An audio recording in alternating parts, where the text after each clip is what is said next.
सभी साथियों को राम राम नमस्कार जय हिंद। अगर आप यूपी पुलिस यूपी दरोगा की तैयारी कर रहे हो तो ये चैनल ज़रूर सब्सक्राइब कर लीजिएगा। केवल 10 वीडियो में 25 प्लस क्वेश्चन आप यहाँ से कर सकते हो। 25 प्लस नंबर आ जाएगा। जैसे यूपी पुलिस में 300 नंबर का रहता है और जिसमें से 37 के लगभग क्वेश्चन पूछा जाता है जीके जीएस का। तो चलिए शुरू करते हैं और 37 के क्वेश्चन यहीं से मिलेंगे इसी क्लास से। चलिए शुरू करते हैं। मानवाधिकार का सार्वभौमिक घोषणा यूडीएचआर के अनुच्छेद 1 से 30 तक के प्रमुख विषयों का संक्षिप्त विवरण निम्नलिखित है। ये मानवाधिकार वाला टॉपिक है जीके जीएस स्टैटिक जीके का। और एक से इसमें 30 अनुच्छेद 30 है। और मानवाधिकार की स्थापना कब हुआ? 10 दिसंबर 1948 को हुआ था। 10 दिसंबर 1948 को हुआ था। अब इसमें 30 अनुच्छेद है। मानवाधिकार में 30 अनुच्छेद है और अनुच्छेद 1 में क्या है अब हम बताते हैं। अनुच्छेद 1 में स्वतंत्रता और समानता का उल्लेख है। सभी मनुष्य जन्म से स्वतंत्र और समान रहेंगे। उन्हें विवेक और बुद्धि प्राप्त है, अतः एक दूसरे के प्रति भाईचारे की भावना रखनी चाहिए। आर्टिकल 1 में है। अब आर्टिकल 2 में क्या है? भेदभाव का निषेध। आर्टिकल 2 में क्या है? भेदभाव का निषेध है। जैसे जाति, रंग, लिंग के स्थान पर या स्थान विचार के आधार पर भेदभाव नहीं कर सकते। और आर्टिकल 3 में क्या है? फटाफट रिवीजन कर लीजिए और चैनल सब्सक्राइब कर लीजिए और शेयर भी कर दीजिएगा। इससे बाहर क्वेश्चन नहीं जाएगा। अनुच्छेद 3 में है जीवन स्वतंत्रता और सुरक्षा। प्रत्येक व्यक्ति को जीवन स्वतंत्रता और व्यक्तिगत सुरक्षा का अधिकार है। आप केवल यही ऊपर का यही एक लाइन याद करिएगा बस। जीवन स्वतंत्रता और सुरक्षा। और अनुच्छेद 4 में क्या है? गुलामी और दासता का निषेध। गुलामी और दासता का निषेध मतलब गुलामी नहीं करा सकते। आर्टिकल 5 के तहत यातना और अमानवीय व्यवहार नहीं किया जाएगा। किसी को यातना देना, जैसे पकड़ के कूट देना, क्रूरता, अपमानजनक व्यवहार, अपमानजनक भाषा हम नहीं बोल सकते ना, मानवाधिकार का उल्लंघन है। और अनुच्छेद 6 में क्या है? कानून के समक्ष समानता। प्रत्येक व्यक्ति कानून के समक्ष समान रहेगा।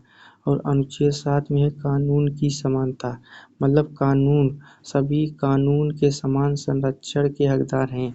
मतलब कानून ऐसा बनाया जाएगा कि जिसमें भेदभाव ना हो, ऐसा कानून बनाया जाएगा। आर्टिकल 8 में क्या है?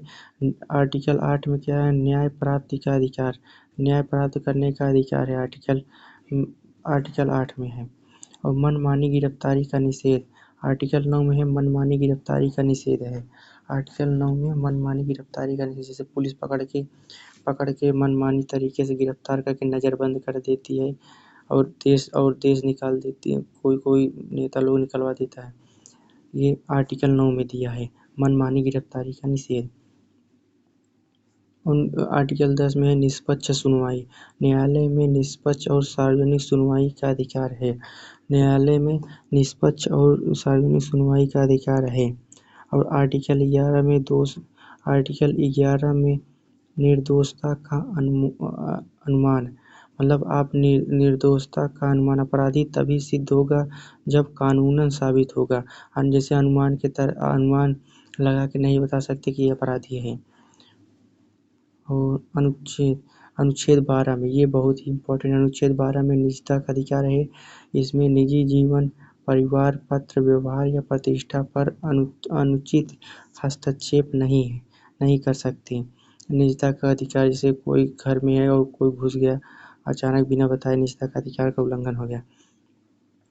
आर्टिकल 13 में आवाजाही की स्वतंत्रता। देश के भीतर और बाहर आने जाने की स्वतंत्रता है। आर्टिकल 13 के तहत आवाजाही की स्वतंत्रता। आर्टिकल 14 में शरण का अधिकार। आर्टिकल 14 में शरण का अधिकार, जैसे उत्पीड़न से बचने के लिए अन्य देशों में शरण लेना, जैसे कि बांग्लादेश की ये पीएम क्या शेख हसीना भाग के इंडिया में आ गई। वैसे ही आर्टिकल 14 के तहत आर्टिकल 15 में राष्ट्रीयता का अधिकार। प्रत्येक व्यक्ति को राष्ट्रीयता प्राप्त करने और बदलने का अधिकार है। जैसे राष्ट्रीयता का अधिकार, जैसे किसी दूसरे देश की आप नागरिकता ले सकते हो, इसका भी अधिकार आर्टिकल 15 के तहत। आर्टिकल 16 में विवाह और परिवार का उल्लेख है। विवाह करने, परिवार बनाने और उसकी सुरक्षा का अधिकार, और विवाह स्वतंत्र और पूर्ण सहमति से होना चाहिए। और जैसे आपकी शादी नहीं हो रही थी, आप जाके तुरंत शादी कर लीजिए, इसके तहत कर भी सकते हो। मजाक। विवाह और परिवार बनाने की स्वतंत्रता। विवाह का, जैसे आपके घर वाले शादी नहीं कर रहे हैं तो आप खुद ही विवाह कर लो, आर्टिकल 16 के तहत।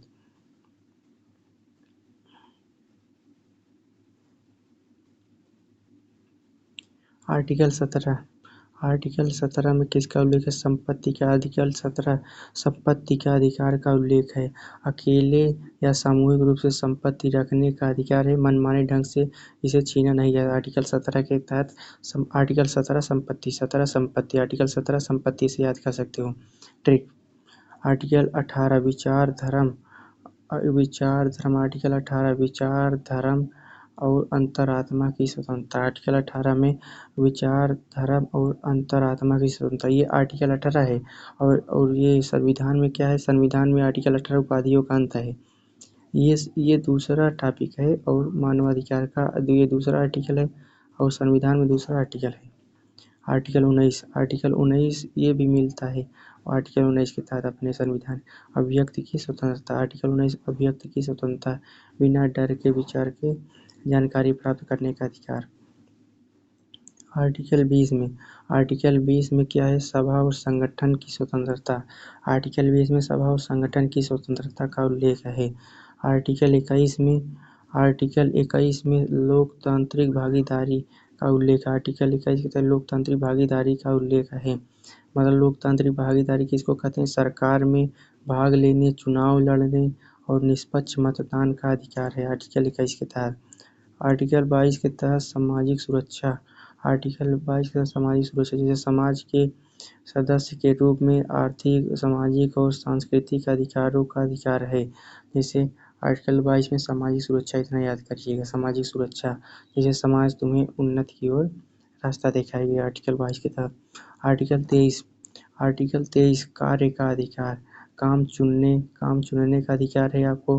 न्यायसंगत वेतन, जैसे वेतन कम ज़्यादा मिल रहा है, करोगे कि नहीं ये आपके ऊपर है। ट्रेड यूनियन बनाने का अधिकार भी है आर्टिकल 23 के तहत। आर्टिकल 24, इसमें ट्रिक क्या है? आर्टिकल 24 में आराम और अवकाश, जैसे 24 से 24 घंटा, मतलब 24 घंटा काम नहीं करा सकते। आर्टिकल 24 आराम करने का अधिकार, अवकाश, आराम और अवकाश, आर्टिकल 24 के तहत। आर्टिकल 25 में जीवन स्तर का अधिकार। आर्टिकल 25 में जीवन स्तर का अधिकार। आर्टिकल 25 में जीवन स्तर का अधिकार का उल्लेख है। भोजन, और ये यूपी पुलिस में पक्का है, क्वेश्चन इसमें जरूर से आएगा, 1-2 क्वेश्चन जरूर आता है हर बार। और अनुच्छेद 26 में शिक्षा का अधिकार का उल्लेख, ये बहुत ही इंपॉर्टेंट। अनुच्छेद 26 शिक्षा का अधिकार है। मुफ्त और अनिवार्य प्राथमिक शिक्षा, उच्च शिक्षा सभी के सुलभ हो, ये आर्टिकल 26 के तहत शिक्षा का अधिकार। आर्टिकल 27 में सांस्कृतिक जीवन में भागीदारी का उल्लेख है। आर्टिकल 27 में सांस्कृतिक जीवन में भागीदारी का उल्लेख है। जैसे विज्ञान, कला, सांस्कृतिक गतिविधियों में हिस्सा लेने और लाभ उठाने का अधिकार है, आर्टिकल 27 के तहत। आर्टिकल 28 के तहत सामाजिक व्यवस्था का अधिकार है। आर्टिकल 28 में सामाजिक व्यवस्था का अधिकार है। आर्टिकल 29 में सामाजिक व्यवस्था, इससे एक ऐसी सामाजिक अंतर्राष्ट्रीय व्यवस्था का अधिकार जहाँ सभी अधिकार पूर्णतः लागू हों, ये आर्टिकल 28 के तहत। आर्टिकल 29 में समुदाय के प्रति कर्तव्य, समाज के विकास के लिए व्यक्ति के कर्तव्य अधिकार का प्रयोग दूसरे की स्वतंत्रता और समानता का उल्लंघन न करें। मतलब समुदाय के प्रति आपका कुछ भी कर्तव्य है, ये नहीं कि पूरा दिन भर धुआं गाड़ी में से उड़ाते रहो। समाज के विकास के लिए दूसरों की स्वतंत्रता और समानता का उल्लंघन न करें अपने लिए। अब आर्टिकल 30 में क्या है बताइएगा। आर्टिकल 30 में है अधिकारों का दुरुपयोग। आर्टिकल 30 में अधिकारों का दुरुपयोग पर निषेध। जैसे आपको कोई अधिकार मिल गया तो उसका दुरुपयोग न कर दीजिए। इस घोषणा के किसी भी हिस्से का उपयोग मानवाधिकारों को नष्ट करना है। चलिए, थैंक्स फॉर वॉचिंग, और वीडियो शेयर ज़रूर कर दीजिएगा और वीडियो सब्सक्राइब कर लेंगे तो आगे आने वाले वीडियो सभी आपको